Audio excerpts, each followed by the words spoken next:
ñu dooree ko kon ak loi bi nga xamante ne moom la ñu fa tegoon atum 2014 liman mu ñeel wàllub loyer bi jëwriñ bi nga xamante ne moom la ñu dénk wàllu wi àddu ci alors ban jàngat ngeen ci am.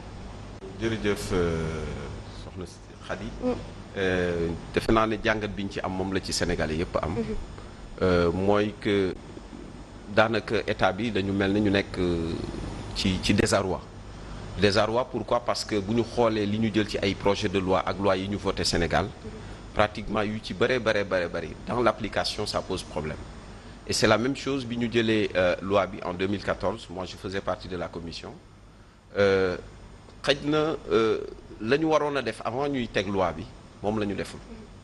alors dañu jël loi rek ne population yi loi ngi nii ay ca nañ ko appliquer et mu am benn manque de suivi bu notoire boo xamante état bi def na ko ba tax tey bu ñu doon évaluer globalement mën nañ ne dañu lajj ci côté boobu donc bu fekkente ne loi sur les loyers la boobu moom vraiment waratuñ ko sax yëkkati dañu war rek buñ ciy wax ne nañ ko xoolaat nañ ko tëggaat jooyanti ko ba population yi mën ci approprier wu mais nii muy doxee nii daanaka dafa dafa gën a graawal diggante locataire bi ak ki nga xamante ni mooy loué te loolu du woon objectif bi. Khady ma lay nuyu bu baax di nuyu ñi seetaan di nuyu suñu gan yi alors wax nga ko depuis 2014 ba léegi mais tey est-ce que gisoo ni le fait que ministre bi taxaw assemblée di wax ni am na ay jafe-jafe loolu du aveu d'échec. ah mais bien sûr aveu d'échec la même bu ko waxul aussi ça a été constaté sur le terrain. loolu mu wax ko ak mu ñàkk ko wax lu fanaan ci mbedd mi la parce que tey boo génnee defe naa reportage yi ngeen ci def yépp population yi montré nañ que ni loolu échec bu mag a mag la non seulement dafa échoué mais daanaka dafa indi beneen type de contentieux léegi bu fekkente ne locataire beeg borom kër gi dañ daan déggoo nekk ci jàmm mu koy muñal daanaka léegi bu la 5 jotee soo fayul rek indil nañ la assignation su fekkente ne dem ngaa dem a dem ba résister xam yoon xam ni mu demee ñu indil la sommation ne la fii ak 6 mois damay defaraat sama kër déjà bi ma toogee sànq avant may dugg si maa ngi recevoir benn SMS mën naa la ko wan après de la Médina ku ne ma dafa am complicité entre yenn mairie yi ak ñi nga xamante ñooy loué dañuy dem neexal ñenn ñi ñu ñëw ne leen bâtiment bi ça menace de ruine su ko defee ñu génne locataires yi jéem a rafistole tuuti loué waat donc situation bi dafa demee nu nga xamante daanaka fi mu ne dafa jéggi dayoo. d'accord voilà. mais ci wàllu boobu yéen yi nga xamante ne ni yéen a fi teewal locataires yi. ban jéego ngeen ci jot a dox. alors jéego yi ñu ci jot a def bu ma ko waxee pratiquement dina xaw a sakkan parce que dafa am Sénégal ñaari type de consumériste alors le consumérisme je pense que bu ñu koy wax mooy ki nga xam ne dafay défendre population yi sans tambour ni trompette. tey mën naa la jox adresse suñu vice-président muy maître Bassirou Sakho chaque jour amul jour bu muy toog te du recevoir plus de 10 personnes ci cabinet yoo xam ne en termes d'orientation de conseil ak accompagner leen dem tribunal parfois même di plaider mais nature mbiru location dafa demee nu nga xamante dafa lëkkaloo ak sutura parce que bu ñuy génne nit ki wala mu am problème mu loyer du loo xamante day bëgg ñu fésal ko ci kaw ah du ñu ne nag ñu ngi def lépp lu nga xamante loolu la ñu waroon a def waaye liñ ci mën ñu ngi ko ciy def en termes de conseil d'orientation ak même bu jaree assister locataire bi au tribunal ki topp ci man avocat la chaque jour pratiquement mu ngi plaider pour ñi nga xamante ne nii ñoo am ay contentieux foofu au niveau du tribunal. D'accord. alors monsieur ñu ngi lay nuyu d'abord di wax ne depuis bi nga xam ne le président de la République en conseil des ministres au mois d'octobre joxe na instruction ministre bi nga xam ne moom lañu dénk wàllu dëkkuwaay yi ngir ñu saytuwaat xoolaat ndax yéen a ngi ci nemmee ko benn yokkute évolution ci mbir yi. non pas du tout parce que xam nga président dafa jox instruction ministre de l'habitat ministère du commerce ak ministère des finances ñoom ñoo seq mbir mi mais pratiquement boo xoolee depuis boobu réaction yi amul pourquoi parce que xam nañ ne problème bi c'est un problème bu doy waar defe naa ne boo gisee mu bloqué nii ñi nga xam ne ñooy bailleurs yi doole bi ñu am te c'est à des milieux souvent insoupçonnés dinañ waxandoog yow nii ci kaw mais bu dara desul lu dul application daanaka problème yi ña nga xam ne ñooy décideurs yi souvent ñoo koy bloqué su ma la joxee exemple bu fekkente ne bi ñu tegee loi bi en 2014 ministère du commerce defoon nañ benn bureau boo xam ne dafa amoon numéro vert su fekkee yéen a ngi koy fàttaliku benn numéro vert pour tout ce qu'il y a comme locataire dans Dakar et au Sénégal su ñu amee plainte foofu la ñuy woote numéro bi dafa mujj dem ba dafa saturé soo wootee doo jot au bout d'un an dañ ko suspendre da nga daan dem bureau commerce régional Dakar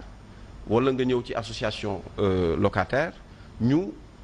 jël problème bi jéem koo yéegal mais boo ko yéegalee am na ñu woo njagañaaw ñoo xamante ay professeur la yu dëkkoon ci kër dama lay jox benn cas concret bi ñu demee ba am contentieux ki moom kër gi ne leen bu fekkente ne mënu leen a fay man maay yoon su ngeen ñëwee tribunal yi du mujj fenn donc yu mel noonu bu ñu ko constaté cim réew te loi bi ñu teg ko ne ñëpp ñoo ko war a respecter dafay poser problème. alors est-ce que du peut-être ni askan wi yàkkamti woon changement 2012 après Macky Sall 2013 mu ñëw ñu commencé examiner loi ba 2014 ñu voté ko yéen aussi ngeen représenté locataires yi nekk ci biir commission yi est-ce que mettre woon ngeen en garde l'État ci yéen yi nga xam ne ay rëq-rëq la te mu mën a ñëw. waaw xam nga ñun bi ñu fay siéger dañ fa représenté woon locataires yi ak li ñu fa waroon wax aussi en termes de mise en garde def nañ ko. et boo xoolee pratiquement sous la tutelle du professeur Iba Der Thiam travaillé nañ ci quelques mois recevoir nañ agence immobilière yi banques yi juge des loyers pratiquement ñëpp ñi nga xamante ñu ngi ci secteur bi mais avant loolu amoon na travail boo xam ne assemblée defoon nañ ko ci ak professeur Iba Der Thiam ba ñu joxe woon ci suñu avis ba livre bi pare président Ablaye Wade ne lii dama koy tegee de côté parce que du loo xamante mën naa ko appliquer bi Macky Sall ñëwee moom daf ko promettroon ci élection yi mu appliqué ko en 2014 mais bu fekkee da ngay teg loi bu mel noonu ak profit yi nga xam ne bailleurs yi ñu ngi koy am ci mbiru location normalement da nga war a teg ay garde-fous un peu partout alors ñun on avait proposé à l'époque que tant que ñu ngi bàyyi contrat de location bi ci diggante borom kër gi ak ki nga xam ne ñooy loué y a toujours des risques d'abus ki nga xam ne moom di wut xaalis toujours day bëgg a gën a am xaalis tey da ngay ñëw di loué duñ la wax 200 000 yi wala 300 000 yi fan lañ ko teg alors que loi bi réglementé na ko depuis 1977 dañ koy revoir ba 1981 ba 2014 bii ñëw donc loi bi dafa leer naññ ci côté boobu mais dañoo tegoon loi bi nële jël li nga xamante ni moo leen neex ñu koy def parce que dañ ne la balaa ngay louer nit da nga war a annexer ci contrat de location bi li ñuy wax surface corrigée mooy nombre de mètres carrés yi est-ce que c'est bien desservi surface ñaata nga jëndee kër gi ñaata nga def ci construction bi mais loolu yëpp daanaka dañ ko teg de côté boo ñëwee borom kër gi li mu lay njëkk a wax daal lii la soo bëggee nga jël soo bëggul nga bàyyi léegi nag nit ki nga xam ne amul fu mu dëkk moom njabootam yàkkamti na nawet bi ñëw na wala ay doomam dañu war a jàngi mais day obligé jël donc ak lu mu ko mën di coûter bu duggee sànq Ndeye Dime wax na ne ministre bi daf ne il faut ñu revoir avance yeeg caution yooyu ñuy joxe mais kooku c'est une infime partie du problème mu ngi mel ne nga jël géej ñëw coppati ci mais caution yi c'est un problème quand bu fekkee ne boo demee du louer kër wala ngay louer benn appartement tu dois donner 3 maanaam ñetti weer ci caution am na ñuy laaj loolu aussi ba 4 mois mais ça pose problème mais Fatou le problème principal mooy cherté bi loolu la ñu war a régler déjà réglementer secteur bi parce que bu fekkee te réglementer nañ ko kii laajte 3 mois loi bi déjà 2 mois la wax 2 mois mooy caution ak avance léegi yow mi nga xam ne da ngay ñëw ci agence wala ci courtier effort ba muy def pour utal la loolu nga koy neexal mais foofu warul egg 100%. tey booy fay 200 000 da ngay obligé joxe 600 000 wala plus d'un coup et le mois qui suit tout de suite après da ngay fay. D'où la nécessité de revoir les choses. Donc man je pense que le problème il est entier et à tous les niveaux je pense que état bi bu amee volonté politique gu régler ko dina ko régler mais je pense quelque part qu'il y a anguille sous roche. Alors Momar Diong est-ce que finalement échec gu application loi bi du ñàkk topp ay mesures d'accompagnement. waaw loolu mi ngi ci d'abord damay fàttali ni que lu jiitu gouvernement Macky Sall gouvernement ñu ko jiitu ñu ngi doon lali pexe ci mbirum location yi waaye boobu ba léegi antuwul. monsieur Sall wax na ko léegi en 2008 ci xalaatu professeur Iba Der Thiam assemblée taxawaloon na benn groupe parlementaire def càmbar ci mbir mi ba def seen enquête déposé waaye boobaak léegi dara sottiwu ci 2010 am na benn kuréel bu ñuy wooyee commission urbanisme et aménagement du territoire bu ancien conseil économique et social et environnemental ñooñu itam tëggoon nañu benn rapport càmbar mbir mi ba def ay recommandations waaye mujjul fenn li nga xam ne mooy avancé bi ñu am ci bi Macky Sall ñëwee bi ñuy voté loi bi le 15 janvier 2014 mooy bii yoon nag daf ko dëggal ci ab loi waaye dafa mel ni loi bi dafa am yàqamti ca bañ koy nas et puis xëy na waxtaan ba ko waroon na lal ba mu yaatoo yaatu ba ñu jël point de vue yu bëri en charge mujjul am firndali rek mooy ministre bi mu demee assemblée keroog dégg ngeen mu naan dina yóbbuwaat benn projet de loi ci assemblée pour ñu xool mbirum caution bi loolu li muy firndeel mooy problème mu caution boobu xëy na bu ñu ko waxtaanee woon ca njëlbeen ba ñu ko waroon waxtaanee dinañ ko intégrer ci loi boobu. ba du jar tey ñu koy indiwaat loolu ci manquement la bokk. li nga wax nag aussi mu am solo mooy mesure d'accompagnement yi nga xam ne àndul ak loi bi ñu koy jël. parce que ma jox leen ci benn firnde rek nee nañu ñu wàññi location bi loi bi dafa ni woon bépp location boo xam ni yées na 150 000 29% lañ ciy wàññi. boo xam ne dafa nekk ci digg-diggal 150 000 ba 500 000 ñu wàññi ci 14%. bu fekkee nag dafay romb 500 000 ñu wàññi ci 4%. waaye àndul ak mesure d'accompagnement. benn firnde bi rek mooy bañ ne nit ñi dañu wàññi seeni location borom kër yi boolewuñ ko ak wàññi impôt sur les revenus fonciers boolewuñ ko wàññi taxe sur les ordures ménagères la TOM. boolewuñu ko ak wàññi impôt sur le foncier bâti boolewuñu ko sax ak wàññi TVA bi nga xam ni mooy jóge ci loyer mensuel yi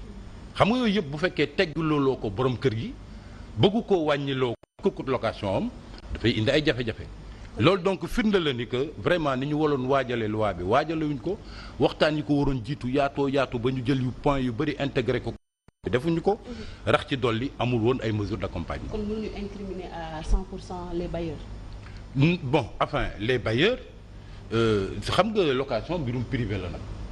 waaw même bu ci nguur gi bëggee dugal ay tontu xool nu mu koy saafara man li ma jàpp rek mooy mbirum location bi dëgg la am na volonté politique bu nguuru Macky Sall amoon. parce que boo dee seet diir bi nga xam ne yóbbu nañ loi bi ñu voté ko assemblée muy 15 janvier. ak ba mu koy promulguer muy début février loolu daanaka dafa rare lu ñu koy gis. c'est-à-dire loi bu gaawee noonu. ñu voté ko léegi balaa weer di am ñu programme ko loolu mooy wane ne amoon na volonté politique xëy na pour ñu dëggal loi bi. d'accord mais alors, problème bi ci am mooy li ma la wax sànq rek c'est-à-dire amul ay mesures d'accompagnement yu ànd ak loi bi ba nga xam ni buñ ko tëggee dina am lu ko jëmmal.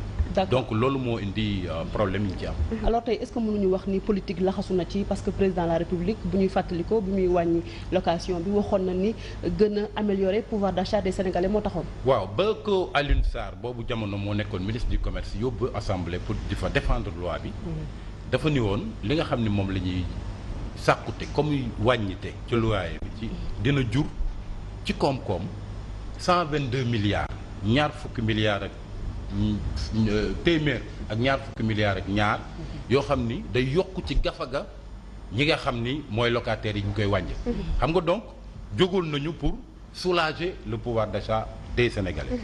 mais li ma gis rek mooy loi bi gaa baax na waaye dafa mel ni ak yeneen domaines yoo xam ni nguur gi indi na ci ay tontu te tontu yooyu adapté wul xam nga mbirum immigration clandestine.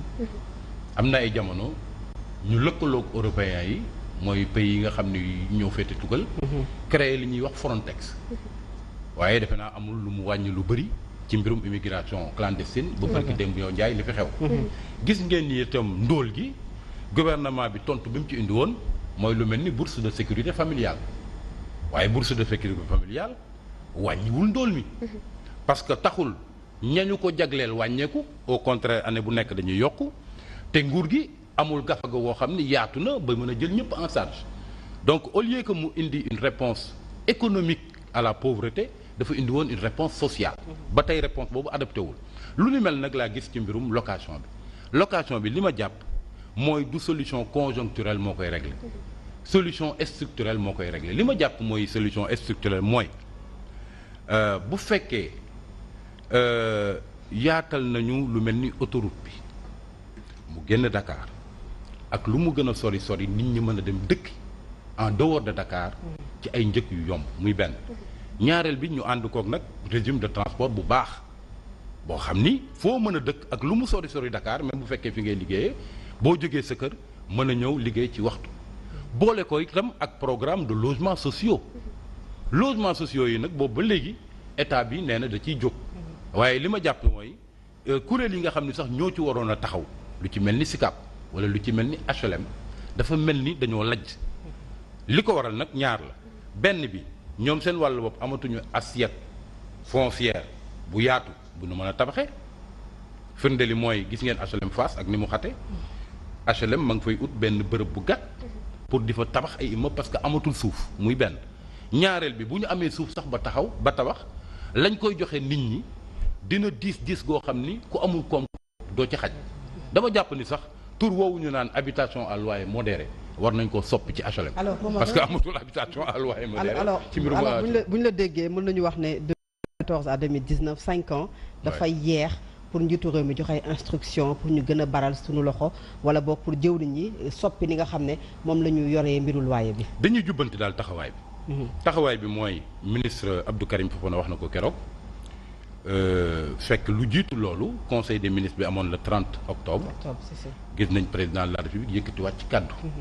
ni il faut que ñu baral mbir mi te jamono yooyu dafa ne woon il faut que ñu créer li ñuy wax un dispositif opérationnel et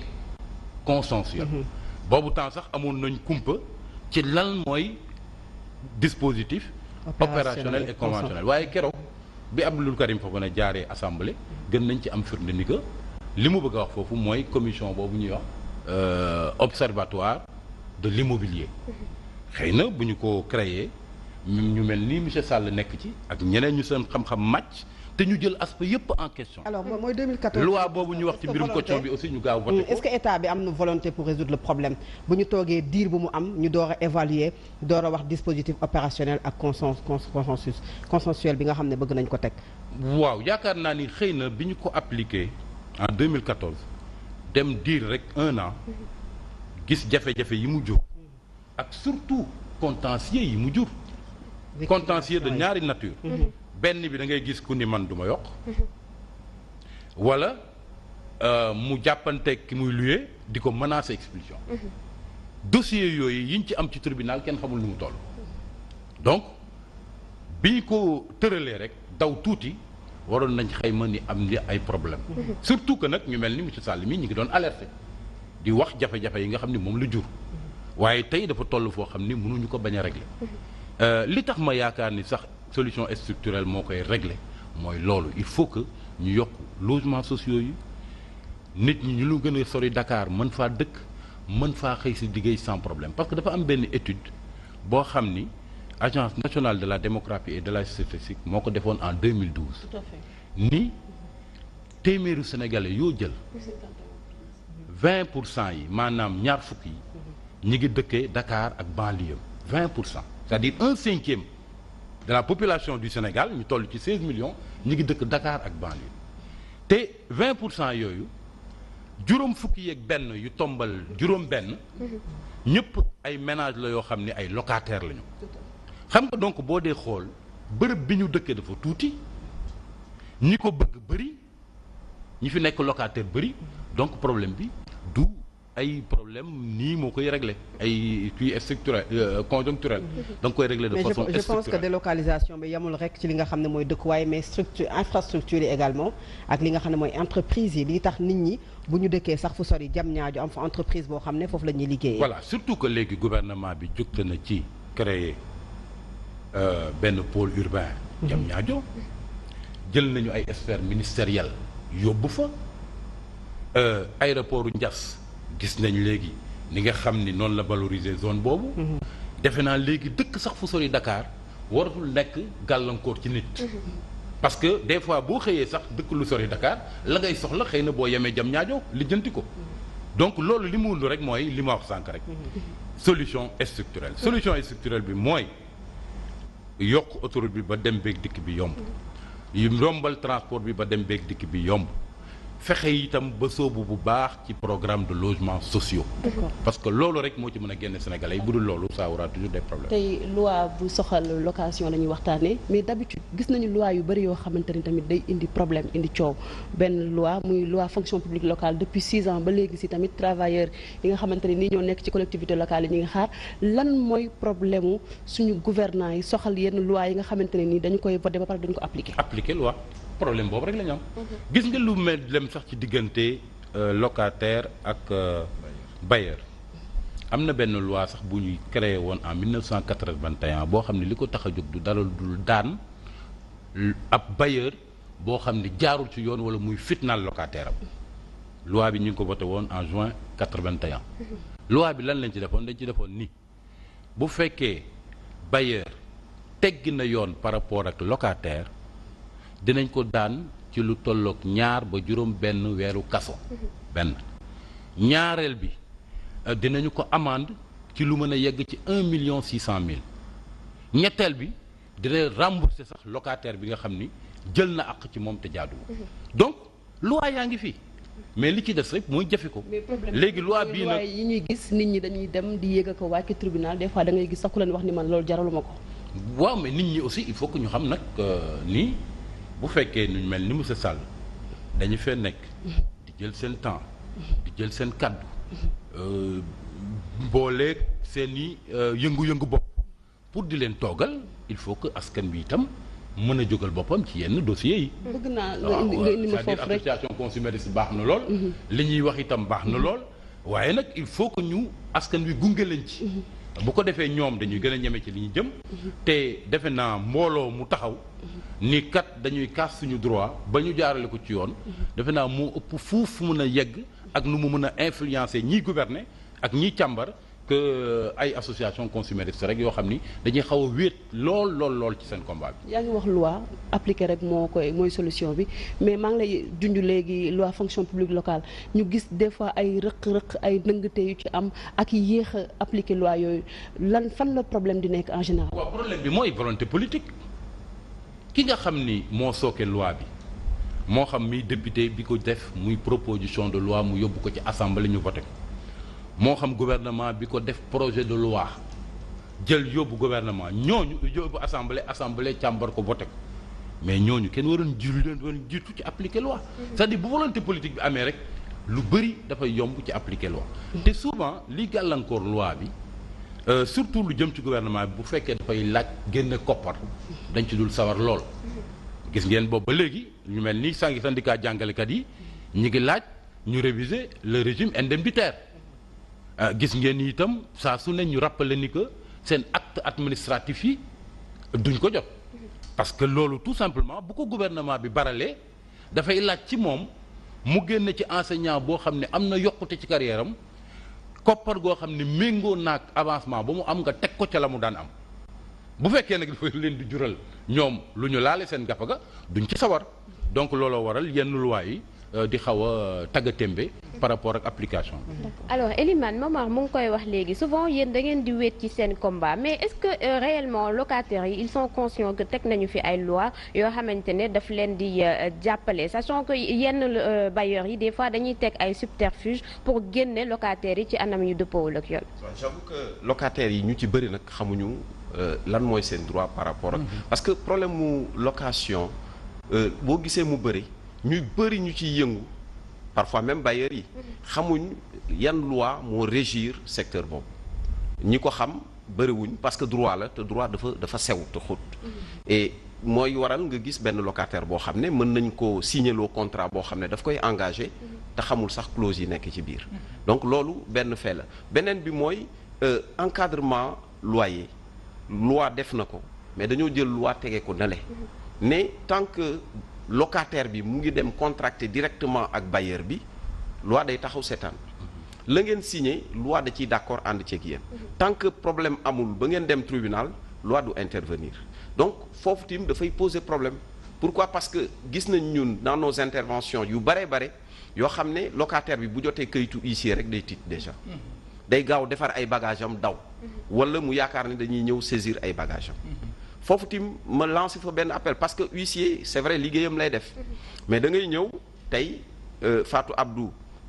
am problème retard de paiement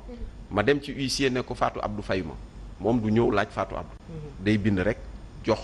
borom kër gi mu jox ko Fatou Abdou léegi-léegi sax Fatou Abdou gaawantu dem fay ñu continuer procédure bi dem ci ginnaawam juger ko par défaut day toog rek gis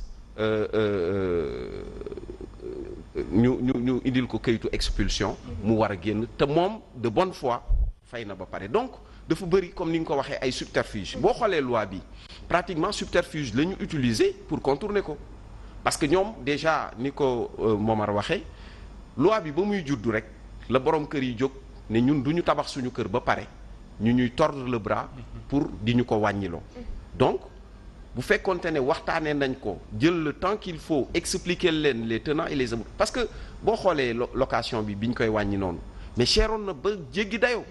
pratiquement da ngay fayeeku boo nekkee salarié ci loyer nga koy yemale boobu tim on avait besoin vraiment que ça soit régulé. alors yéen association bi ndax yéen a ngi def ay jéego c'est-à-dire di def ay panel wala ngeen di organiser loo xam ne da ngeen di sensibiliser Sénégalais yi ndax nit ñi ñu ngi sentir association locataire yu Sénégal. alors déjà le 19 bii rek pratiquement ñu ngi préparer benn panel sur la question de la cherté des loyers et comme ni ma ko waxee sànq dañuy def souvent ay réunions publiques d'information dans certains quartiers par exemple fu mel ne Grand Dakar. fu mel ne Grand Yoff quartier yi nga xam ne location bi foofu la gën a tare souvent dañ fay def ay réunion yoo xam ne suñu représentants yi foofu dañuy regrouper locataires yi ñu daje fa ak ñoom. parce que dañuy gis ne bu ñu nee courant yokku na wala ñu ne location bi yokku na wala nit am problème da ngay gis ne association yi nga xam ne ñoo yëngu ci wàllu consommation ci ñoom la ñuy gën di dem récrimination yi aussi foofu la mais yéen souvent je vous en prie duñ ci dégg parce que on n'a pas besoin à chaque fois que ñu def acte xam nga dafa am ñu bëri ñiy ñëw di réagir ci presse bi soo demoon sur le terrain pour nga sentir leen fa dafay jafe et la plupart du temps tey dama lay jox adresse su avocat bi topp ci man nga dem mu génneel la pile de dossiers yi nga xam ne am na ko ñun boo ñëwee mën nañ la génneel dossiers yoo xam ne mais du loo xamante ni da nga koy def tout le temps dem ci presse bi ne réglé naa tel cas wala tel cas parce que tey Ndeye Dime du am problème mu loyer parce que dafa nekk ci ay difficultés nga ñëw ne Ndeye Dime kat dimbale naa ko ba lii ak lii ak lii mais je pense que loolu laay wax autre forme de consumérisme l'autre jour maa ngi gis doyen ma soxna bi mu fi ñëwee on a tenté tout pour regrouper les associations de consommateurs parce que comme ni ko grand bi waxee mais lu kenn mën ñaara ko dàq mais y en a qui refusent l'union. Et pourquoi? mais parce qu'il veut joxe comme raison. mais li ñu joxe comme raison mooy déjà bi mu fi taxawee maa ngi ko doon seetaan seen show mu ne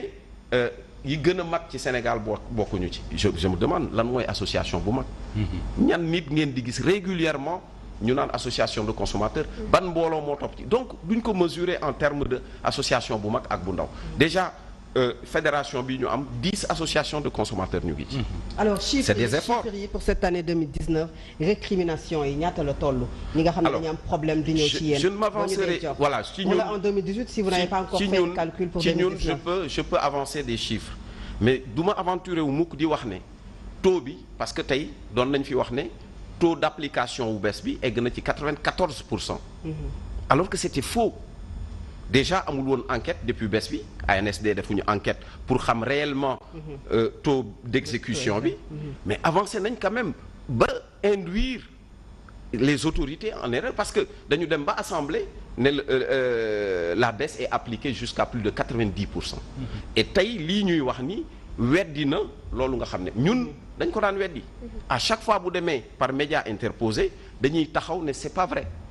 donc du coup booy défendre nit ki di wax ak autorité da ngay dimbale autorité bi pour mu mën a jël les bonnes décisions mais su fekkee pour plaire à l'autorité da nga ko naan tout est bien tout est beau dootul mën a jël les décisions qui s'imposent ñun par exemple rien que suñu association parce que am na ñoo xam ne seeni chiffre association la ñuy joxe pour le niveau national duñ ko mës a def parce que c'est pas fiable ku nekk sañ nga ne li ma traité ci sama association ak li maître traité au niveau du tribunal nii la demee mais doo jël chiffre yooyu attribuer ko pour tout le territoire sénégalais alors ñun par exemple entre 2014 ba 2017 on a traité plus de 15 000 cas yoo xam ne contentieux yi dem na ba tribunal sommation assignation expulsion yoo xam ne tey bu ma la joxee adresse maître boo demee bureau am dina la wan dossier mu teg foofu ci secrétariat ñun au niveau personnel sànq nee naa la avant may dugg jot naa benn SMS dinaa la ko wan tout à l'heure c'est comme ça qu'on réagit donc boo ñu woowee rek dinañ la jox conseil indiquer la voie bi nga war a suivre léegi nag le problème mooy comme ni ko Momar waxee association consommateur amuñu subvention fayuñu leen bénévolat la bonne volonté la sànq bi ma ndey di woo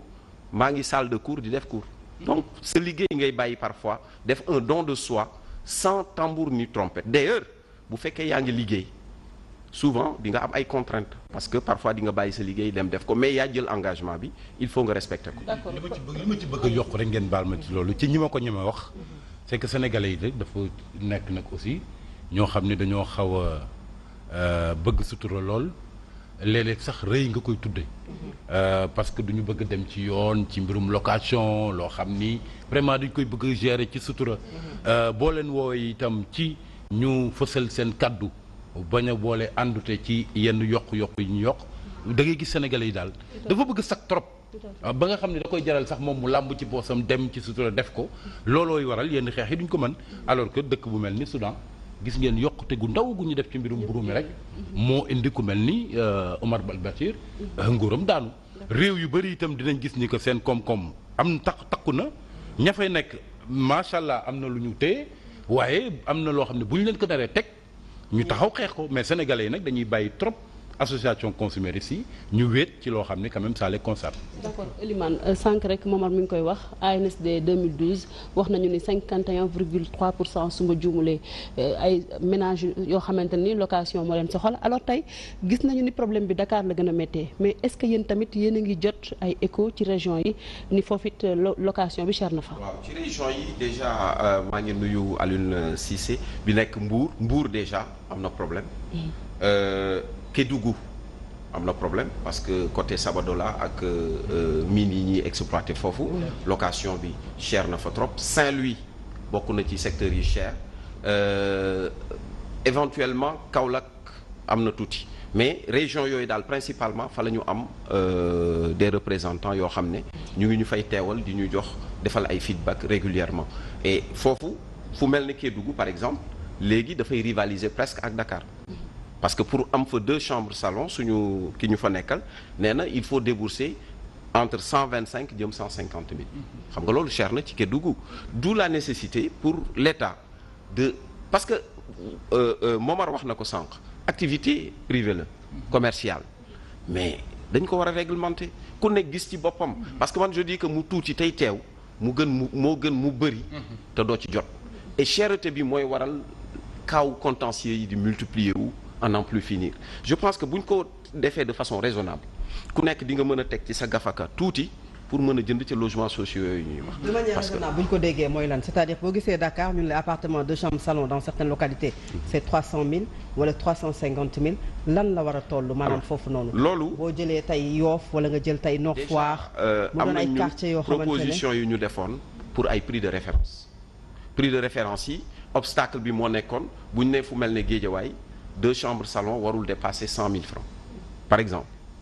mais dañ ne woon biir Guédiawaye mën nga fa gis kër yoo xam ne la fa nekk ci luxe ak la fa borom investir ëpp na 100 000 francs mais bu boobaa on réajuste parce que bu fekkente ne par exemple kër gi nga xam ne mu ngi nekk ci booru marché c'est pas bien desservi bokkul ak kër gi nga xam ne dafa nekk foo xam ne ci booru plage la c'est bien desservi matériel ba ko borom tabaxee parce que tim ñu waxante dëgg ñun ñëpp ay sénégalais lañ borom kër yi dañu investir seen xaalis bëgg yor seen njaboot bëgg a liggéey mais liggéey bi tim na teg ci yoon parce que da ngay gis koo xam ne tabax na këram en 1 an mu ne dafay def amortissement bi teg lépp ci ndodd ki nga xam ne moom moo war a uti kër après kañ lay am kër te bu ñu basé woo foofu par exemple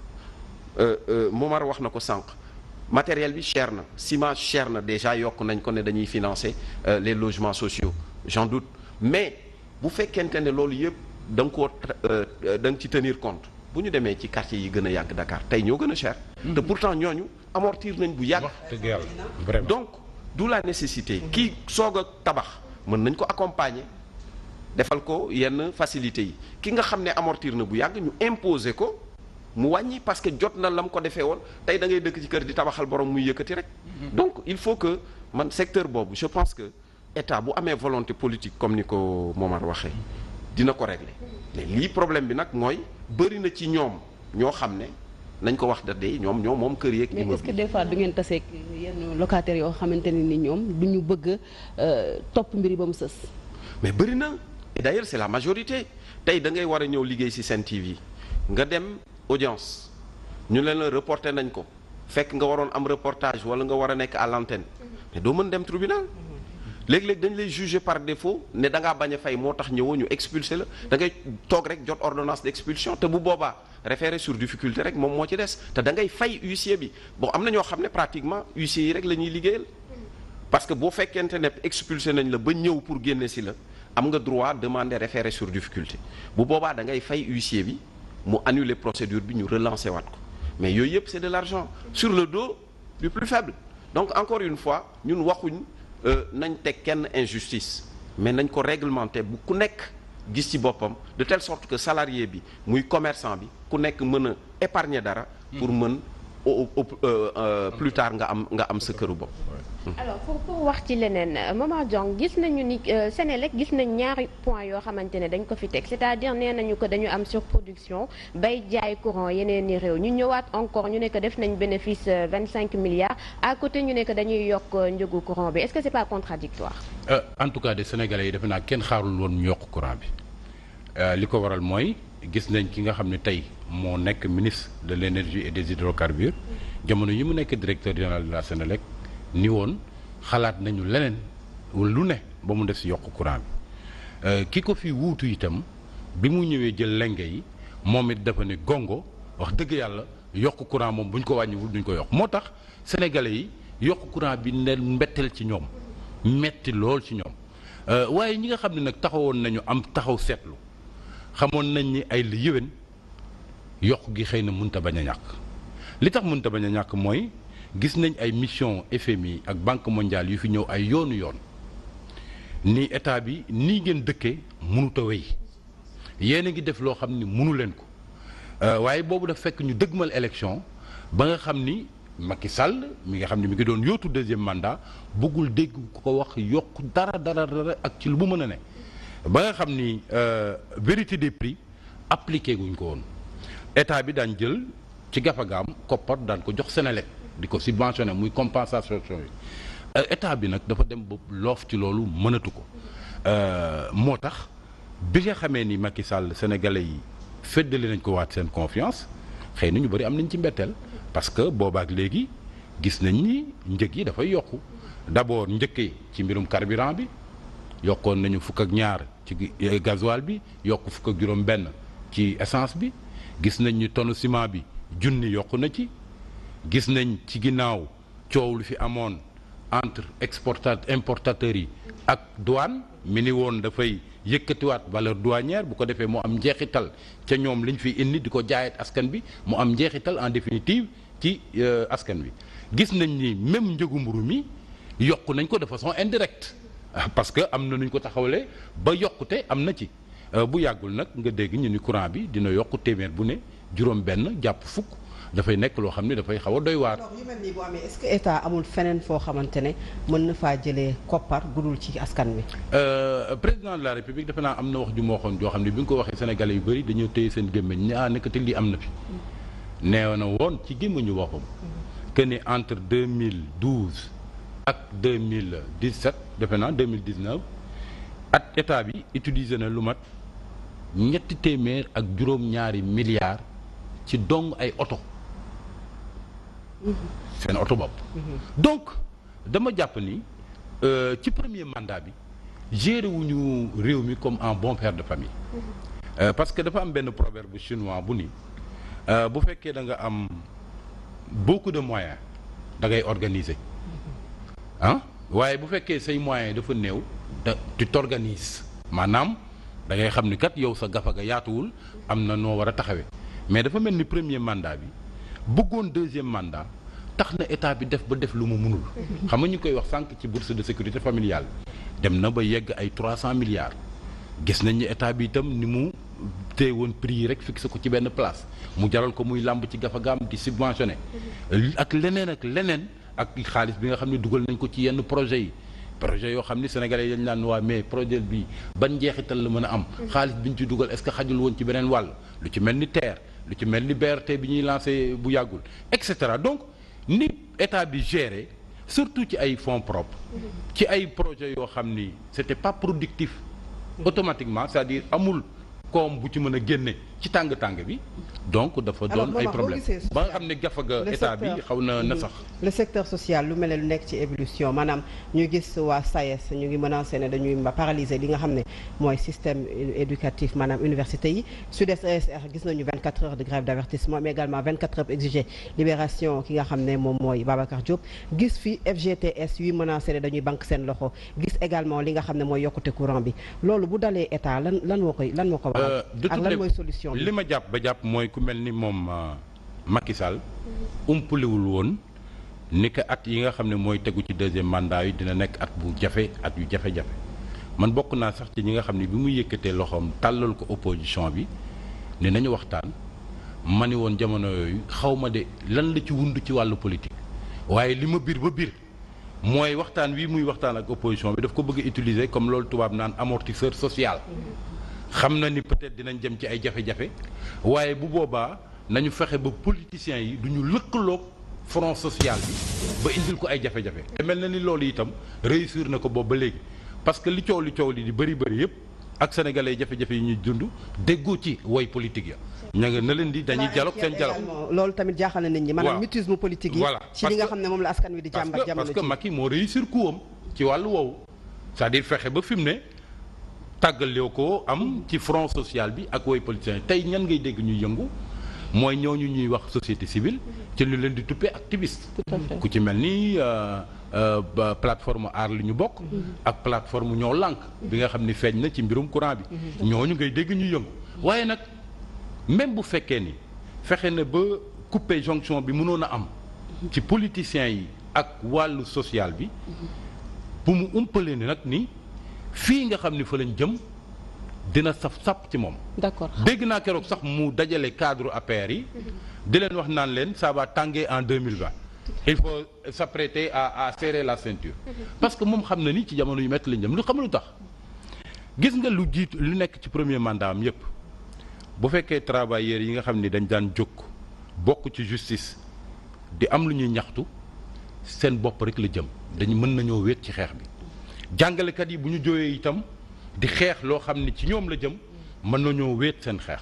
ña nekk ci syndicat santé itam bu ñu jógee di xeex dañ naan revendication corporatiste waaye boo laalee lu jëm ci mbirum électricité laal ci mbirum gasoil loolu am njeexital ci yeneen denrées de première nécessité loolu tubaab naan convergence des luttes maanaam ñëpp ñoo xam ne dañuy ñaxtu dem ba nga xam ne ñoom nga laalaloo ñu jóg kooku gisaguma man ci àdduna nguur gu ko dékku am ci ndam. d'accord convergence des luttes boobu fépp fu mu am. nguur ga dellu na ginnaaw ci li mu nasoon bëgg koo def ci askan bi ànduñu ci. mbaa mu xoolaat taxawaayam mbaa sax mu daanu ñaanuñu ko Macky Sall. d'accord yaa ngi doon donc wax il faut qu'il fasse très attention. ci front social bi nga xam ni jóg na taay. yaa ngi doon wax sànq ci vérité des prix mu mel ni yenn candidat à la présidentielle si jamono jooju artu woon nañ ko ci mel ni Idrissa Seck wax ni bis bu nga xamante ne ni président Macky Sall jël na nguur gi nañu xaar denrée yu bëri yokku alors tey lan mooy problème mu ñi nga xamante ni ñoo ñuy diriger que ñu wax situation bi fu mu toll ci réew mi lan la leen di wàññi parce que yaa ngi expliqué waat léegi que ni Macky Sall wax na leen ni en 2020 ça va tanguer. am na sax ñu ni nguur gi est-ce que nekkul sax di addu kalpe sénégalais yi. ak ndax ni njëg yi jógee di yokk ak li nga xam ne moom lañ fi génne bu yàggul muy campagne changer permis yi changer plaque d'immatriculation yi changer partie grise yi am na benn ëtt tay xatu xabaar bu ci defoon jàngat bu temps yële ni rien que permis rek bu ñu ko changer dina dugal ci gafaga état gi 22 milliards ñaar fukki milliards ak ñaar donc mu mel ni dañu nekkoon ci nguur goo xam ni dafa dépenser lu bëri ak lu mu attanul dem ba nga xam ne léegi nag loolu dañ koy dab-dabal ci poosu sénégalais yi. mais pourquoi depuis Senghor ñoom du ñu ñemee wax ak askan wi la vérité lan la leen di wàññi. mais parce que ils sont toujours dans une posture politicienne parce que dañuy politique yaakaar nañ ni toujours nax askan wi la ñuy amee li ñu am te nag des fois mu marché. parce que bu yàggul gis ngeen ñu dëgmal élection présidentielle président Macky Sall ànd ak soxnaam dugg ci ay terrain yoo xam ne nee nañ gaa mooy TER train express régional jaar ci ay gaar ñu teeru ko tàcc ko mu ni affaire bi moom daanaka sotti na ba ñëpp yaakaaroon nañ tey ku la waxoon ne at parce que c'était en janvier 2019 ku la ni woon lu ëpp at après loolu wala lu ko jege TER bi parewul ba ñu ko yóbbu ci année prochaine est-ce que duñ ko gëm mais askan wi nag des fois aussi dañuy nangu lu bëri des fois dañ dul ibbi seen bët mooy li ñuy wax sànq rek parce que ñi ngi nii di leen xeexal keroog dama dégg Amina Bousso wax lu am solo dafa ni Sénégalais yi daal moom comme leen parce que bu fekkee dañ leen ni nañu xeex ci wàllu politique ñu ni politique la suñu yoon nekku ci Maïmouna Bousso ñu ni politique la suñu yoon nekku ci bu ñu leen wooyee ci mbirum pétrole ak gaz ñu ni lii daal dafa lëndëm ci ñun xamuñu ci dara waaye même bu fekkee ne dañuy laal seen poos lu mel ni mbirum courant ak électricité ñu taxaw di seetaan alors à partir de ce moment là manifestation bi nga xam ne moo war a am le 13 est-ce que xalaat nga ne mën na reculer loo état ci hausse du prix de l'électricité waaw ça dépend su fekkee réussir na waaw ça dépend nag ci sénégalais bu nekk def ko sa soxlay bopp xam ni lii du loolu ñuy woowee revendication corporatrice jëmul ci ay bërëbu liggéeyukaay rek ay intérêts yu ñuy am ci fa ñuy liggéey waaye dafa laal loolu tubaab naan pouvoir d'achat xam nga dañ ñu woon bu ñu wàññee mbirum luyaas yi dina am téeméeri milliards ak ñaar fukk ak ñaar yoo xam ni dinañ ko économiser mu delluwaat ci nit yi pour soulager seen gafaga ak seen pouvoir d'achat léegi nag contraire bi la ñuy assister ci lii ñu nekk ci situation bi donc lu mel noonu dafay war a tax sénégalais bu nekk nga jóg fësal ni ànduloo ci doxalin bi parewuloo pour la nga xam ni état bi def na ko comme ay erreur de gestion mu ñëw day dal sa kaw ci ay jafe-jafe yu ñu la indil ci sa pouvoir d'achat loolu nag mën nañ koo def ci bañ a indi violence bañ a indi waaye fësal seen kàddu génn dox woon gouvernement bi kooku bu ñu ko defee mu doon alerte boo xam ne dina tax gouvernement bi xaw a jubbanti parce que réew noonu lay doxee nit ñi bu ñu fekkee gis nañ ab doxalin parce que dañoo dénkaane rek ñi fi yor moomuñu réew mi donnuñu ko dinaa dégg sax sénégalais yi des fois di utiliser baat boo xam ni ànduma ci des fois ñuy wax bëgg wax président de la république naan borom réew mi amu fi ñun ñoo moom réew mi ki jiite réew mi la ñu war a wax wala njiitu réew mi waaye amu fi kenn koo xam ni réew mi sa titre foncier la sénégalais yëpp ko bokk donc bu fekkee dañoo jël suñuy mbir dénk la ko dem ba gis ni sa doxalin am na ay jafe-jafe yu muy jural askan bi sañ naa taxaw fësal ñàkk ànduteem ci politique boobu lépp nag ñu def ko ci jàmm ak ci waxtaan.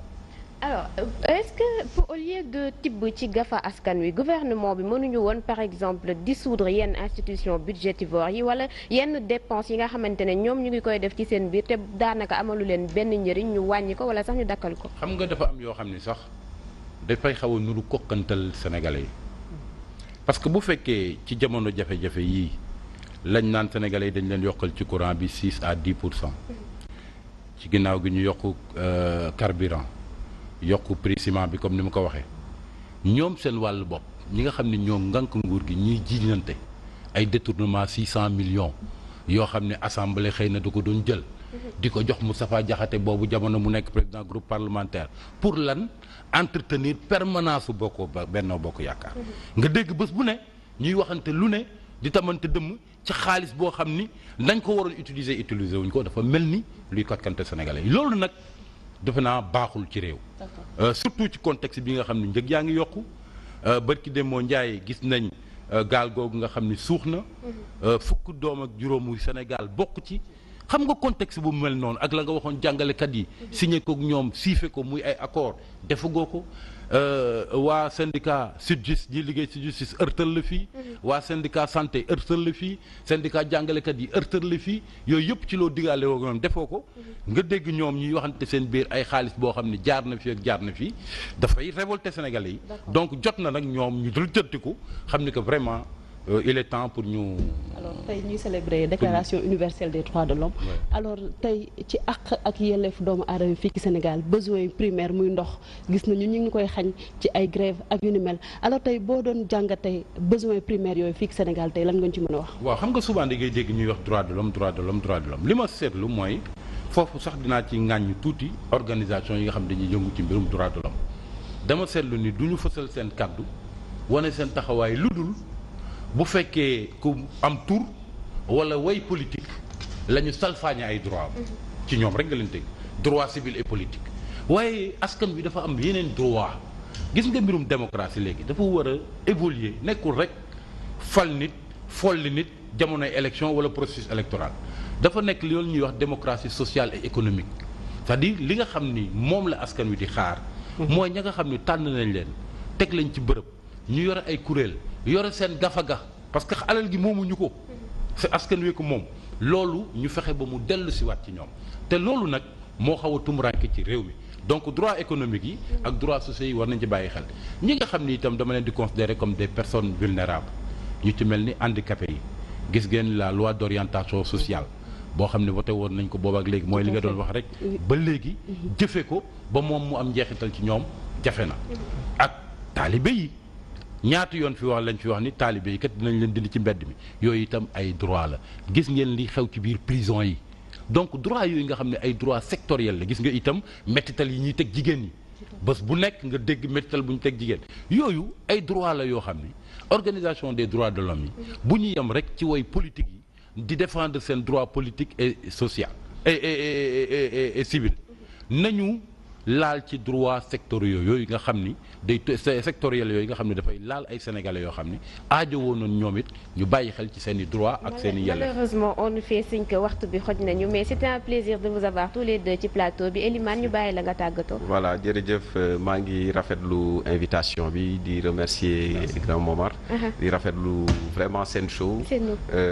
di leen jaajëfal ci liggéey bu rafet bi ngeen di def pour le Sénégal. merci di ñaan aussi jafe-jafe yi nga xam ne moom la askan bi jànkoonteel yàlla na leen yàlla may force ñu jàkkaarloog moom ba saafara ko. amiin Momar yow itam ñu ngi lay remercier. waaw maa ngi leen di remercier ñi nga xam ne ñu ngi doon seetaan mais di remercier itam ñu mel ni monsieur Sall. nga xam ne wax dëgg yàlla dañuy bàyyi seen yi te taxaw ci tey askan wi. di ñaan askan wi itam di leen soññ. que ñu bàyyi rëy bi ñu nekke ak sagu gi te xam ni léeg-léeg luy laal seen poos jaadu na ñu taxaw fësal ne ànduñu ci loolu yëpp ñu def ko pacifiquement parce que nag ñi ñu jiite dañ leen a dénk rek ñu war ñoo yoreel waruñ ñoo teg fitna. ñu ngi leen di kon remercier bu baax a baax yéen itam téléspectateurs yi ñu doon seetaan depuis tout à l'heure di remercier Ndeye Dimet Ndaw ak Fatou Abdou Ndiaye jox leen